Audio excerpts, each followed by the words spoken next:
Saudi লিগে এখন পর্যন্ত ৩ সিজন দাপুটে খেলেও ক্রিস্টিয়ানো রোনালদো জিততে পারেননি লিগ শিরোপা। বারবার ব্যর্থ আল নাসর শেষ পর্যন্ত কোচ হিসেবে নিয়ে এলো রাইভাল আল হিলাল কোচ হোর্হে জেসুসকেই। পর্তুগিজ এই কোচ এসেই সাজিয়েছেন দলটার শিরোপা জেতার পরিকল্পনা। সেই ব্লুপ্রিন্টে ক্রিস্টিয়ানো রোনালদোর নাম উঠে গেছে বিয়োগের খাতায়। নয়া সিজনে কমে যাবে CR7-এর গেম টাইম। বিভিন্ন গণমাধ্যমের খবর বলছে 2025-26 মৌসুমে পর্তুগিজ স্ট্রাইকারের গেম টাইম নয়া কোচ কমিয়ে আনতে চান 25%, যা রোনালদোর 1000 গোল ছোঁয়ার মাইলফলক তৈরির টার্গেটকে ফেলতে পারে হুমকিতে। সৌদি সাংবাদিক ফালাল কাহতানির দাবি, হোর্হে জেসুস তার এই প্ল্যানের ব্যাপারে কথা বলেছেন CR7-এর সঙ্গে, এমনকি তাতে সম্মতিও দিয়েছেন এই ফরওয়ার্ড। প্রশ্ন হলো, তবে কি গোলের ফোয়ারা ছুটিয়েও নয়া কোচের ভরসা জিততে পারছেন না ক্রিস্টিয়ানো?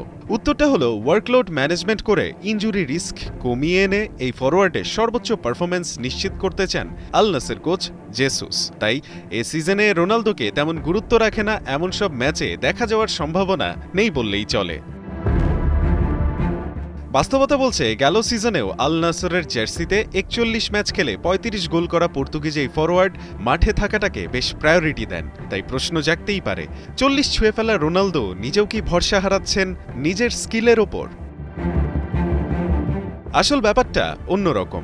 আল নাসের কোচ হোর্হে জেসুস নিজেও একজন পর্তুগিজ, আর তিনি ভালো করেই জানেন 2026 বিশ্বকাপকে রোনালদো ভাবছেন তার ট্রফি ক্যাবিনেটে একটা ওয়ার্ল্ড কাপ ট্রফির শূন্যতা ঘোচানোর সুযোগ হিসেবে।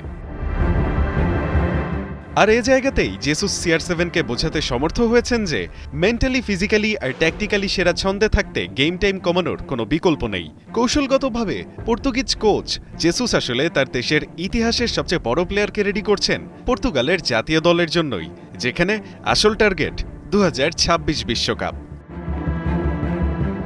রায়ান আহমেদ, 71।